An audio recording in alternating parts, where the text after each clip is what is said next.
Ang magandang balita tungkol kay Hesukristo ayon kay Lucas. Unang kabanata. Pasimula. Kagalang-galang na Theophilus. Marami na ang sumulat tungkol sa mga nangyari rito sa atin. Isinulat nila ang tungkol kay Jesus na isinalaysay din sa amin ng mga taong nangaral ng salita ng Diyos at nakasaksi mismo sa mga pangyayari mula pa noong una. Pagkatapos kong suriing mabuti ang lahat ng ito mula sa simula, minabuti kong sumulat din ng isang maayos na salaysay para sa iyo, upang lubusan mong matiyak na totoo ang mga aral na itinuro sa iyo. Nagpakita ang anghel kay Zacarias. Noong si Herodes ang hari ng Judea, may isang pari na ang pangalan ay Zacarias, na kabilang sa grupo ng mga pari na tinatawag na grupo ni Abijah. Ang asawa niya ay si Elizabeth na kabilang din sa angkan ni Aaron. Silang dalawa ay kapwa matuwid sa harap ng Diyos. Maingat nilang sinusunod ang lahat ng utos at mga tuntunin ng Panginoon. Wala silang anak dahil baog si Elizabeth at matanda na silang pareho. Isang araw ang grupo ni Zacarias ang nakatalagang maglingkod sa templo ng Panginoon. At katulad ng nakaugalian nila bilang mga pari, nagpalabunutan sila at si Zacarias ang nabunot. Kaya siya ang pumasok sa loob ng templo para magsunog ng insenso sa altar. Habang nagsusunog siya roon ng insenso, maraming tao ang nananalangin sa labas. Biglang nagpakita kay Zacarias ang isang anghel ng Panginoon. Nakatayo ang anghel sa bandang kanan ng altar na pinagsusunugan ng insenso. Nabagabag at natakot si Zacarias nang makita niya ang anghel. Pero sinabi sa kanya ng anghel, "Huwag kang matakot, Zacarias. Dininig ng Diyos ang panalangin mo. Magkakaanak ng isang lalaki ang asawa mong si Elizabeth, at Juan ang ipapangalan mo sa kanya. Matutuwa kayo at magiging maligaya dahil sa kanya, at marami ang magagalak sa pagsilang niya, dahil magiging dakila siya sa harap ng Panginoon. Hindi siya dapat uminom ng alak o anumang inuming nakakalasing. Sa sinapupunan pa lang ng kanyang ina ay sasa kanya na ang banal na espiritu. Maraming Israelita ang panunumbalikin niya sa Panginoon na kanilang Diyos.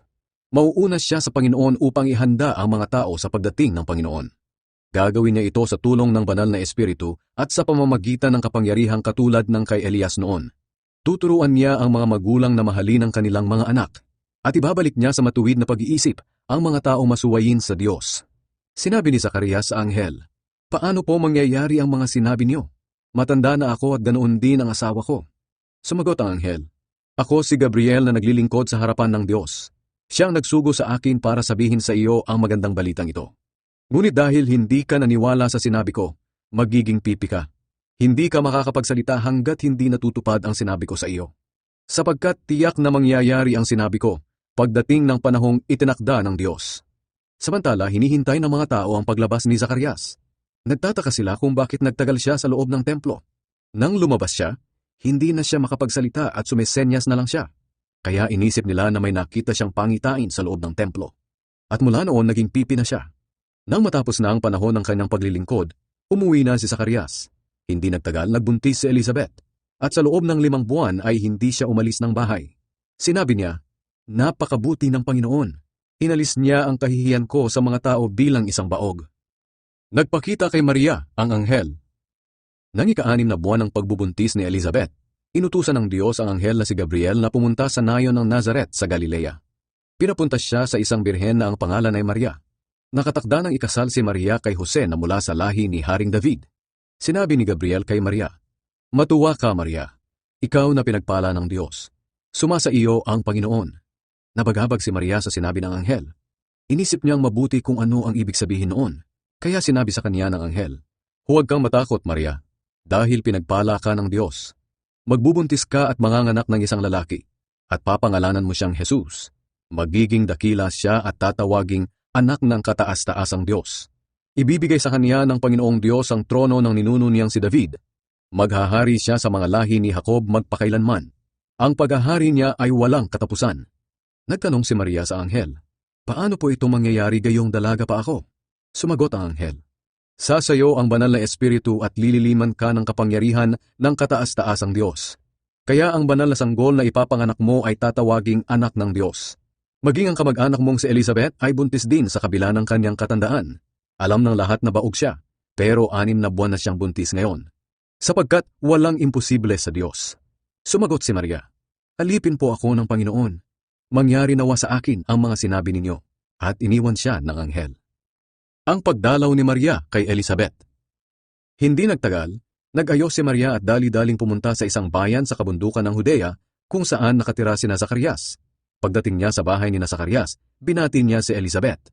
Nang marinig ni Elizabeth ang pagbati ni Maria, naramdaman niyang gumalaw ng malakas ang sanggol sa kanyang sinapupunan. Napuspos ng banal na espiritu si Elizabeth at malakas niyang sinabi, "Higit kang pinagpala ng Diyos sa lahat ng babae at pinagpala rin niya ang magiging anak mo. Isang malaking karangalan na dalawin ako ng ina ng aking Panginoon. Nang marinig ko ang pagbati mo sa akin, gumalaw ng malakas sa tuwa ang sanggol sa sinapupunan ko. Mapalad ka dahil naniniwala kang matutupad ang sinabi sa iyo ng Panginoon." Ang awit ni Maria. At sinabi ni Maria, "Buong puso kong pinupuri ang Panginoon, at nagagalak ang aking espiritu sa Diyos na aking tagapagligtas, sapagkat inalala niya ako na kaniyang abang lingkod. Mula ngayon ay tuturing akong mapalad ng lahat ng henerasyon, dahil sa dakilang mga bagay na ginawa sa akin ng makapangyarihang Diyos. Banal siya, kinaaawaan niya ang mga taong may takot sa kaniya sa bawat henerasyon. Ipinakita niya ang dakila niyang mga gawa sa pamamagitan ng kanyang kapangyarihan. Itinaboy niya ang mga taong mataas ang tingin sa sarili. Ibinagsak niya ang mga makapangyarihang hari mula sa kanilang mga trono at itinaas niya ang mga nasa mababang kalagayan. Binusog niya ng mabubuting bagay ang mga nagugutom, ngunit pinaalis niya na walang dala ang mayayaman. Tinulungan niya ang Israel na kanyang lingkod, sapagkat hindi niya kinalimutan ang kanyang ipinangako sa ating mga ninuno, kay Abraham at sa kanyang lahi, na kaaawaan niya sila magpakailanman. At nakitira si Maria kina Elizabeth ng mga 3 buwan bago siya umuwi. Ang pagsilang kay Juan na tagapagbautismo. Dumating na ang oras ng panganganak ni Elizabeth at nagsilang siya ng isang lalaki. Nabalitaan ng mga kapitbahay at mga kamag-anak niya kung paano siya pinagpala ng Panginoon at nakigalak sila sa kanya. Nang 8 araw na ang sanggol, dumalo ang mga kapitbahay at mga kamag-anak sa pagtutuli sa kanya. Zacarias sana ang ipapangalan nila sa bata dahil iyon din ang pangalan ng kanyang ama. Pero sinabi ni Elizabeth, "Hindi, Juan ang ipapangalan sa kanya."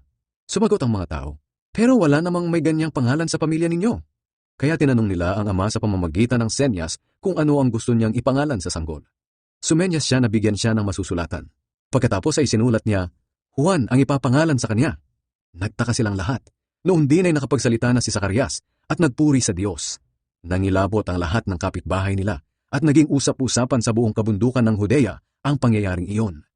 Ang lahat ng nakabalita ay nag-isip at nagtanong, magiging ano kaya ang batang ito kapag lumaki na siya, sapagkat malinaw na sumasa kanya ang Panginoon. Ang pahayag ni Zacarias. Napuspos ng banal na espiritu ang ama ni Juan na si Zacarias at kanyang ipinahayag, "Purihin ang Panginoong Diyos ng Israel, sapagkat inalala niya at tinubos ang kanyang bayan. Sinugo niya sa atin ang makapangyarihang tagapagligtas mula sa angkan ng lingkod niyang si David. Ito'y ayon sa ipinangako niya noon pang unang panahon sa pamamagitan ng kanyang mga banal na propeta. Ipinangako niya na ililigtas niya tayo sa ating mga kaaway at sa lahat ng napupuot sa atin. Kaawaan niya ang ating mga ninuno at tutuparin ang banal niyang kasunduan sa kanila na ipinangako niya sa ninuno nating si Abraham. Ayon nga sa kanyang kasunduan, ililigtas niya tayo sa ating mga kaaway upang makapaglingkod tayo sa kanya ng walang takot at maging banal at matuwid sa kanyang paningin habang tayo ay nabubuhay." Sinabi naman ni Zacarias sa anak niya, "Ikaw naman, anak, ay tatawaging propeta ng kataas-taasang Diyos, dahil mauuna ka sa Panginoon upang ihanda ang mga tao sa kanyang pagdating. Ituturo mo sa mga mamamayan niya kung paano sila maliligtas sa pamamagitan ng kapatawaran ng kanilang mga kasalanan, dahil maawain at mapagmahal ang ating Diyos. Tulad ng pagsikat ng araw, ipapadala niya sa atin ang tagapagligtas upang maliwanagan ang mga taong nasa kadiliman at takot sa kamatayan. At tuturuan niya tayo kung paano mamuhay ng may mabuting relasyon sa Diyos at sa kapwa." Lumaki ang batang si Juan at lumakas sa espiritu. Nanirahan siya sa ilang hanggang sa araw na nagsimula siyang mangaral sa mga Israelita.